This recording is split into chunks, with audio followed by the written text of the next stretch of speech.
What are some of the reactions that you get from audiences, and then people who've read your book, your subscribers? What are some reactions to some of these stories and strategies that you share? Just that high level of enthusiasm.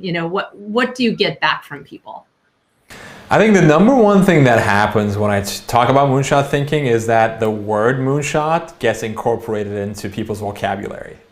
I've heard from so many audiences after I give a talk on moonshot thinking, the meetings that they hold, like the following week or even months afterwards, the word moonshot becomes a part of the company nomenclature. Like people will say, oh, that would be a moonshot, or we should go for this moonshot.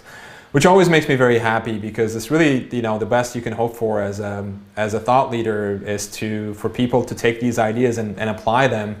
And I see that with the audiences that I speak to.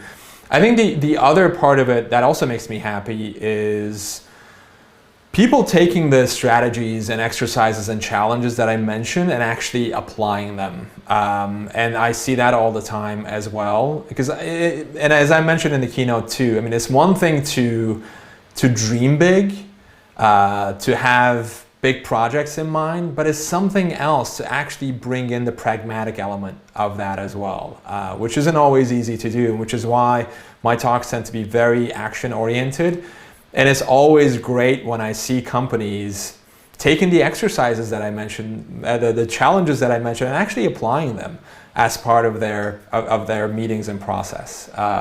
So I would say those are the two bits that I think resonate the most with people. And finally, there's always the inspirational element too, because we are conditioned by both society and education and our education system to not dream big. That's the lesson of the Icarus myth, right? The Icarus flied too close to the sun, way too high.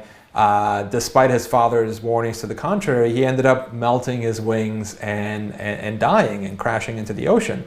There's a second part of the Icarus myth that we don't hear, which is that his father also told Icarus to not fly too low.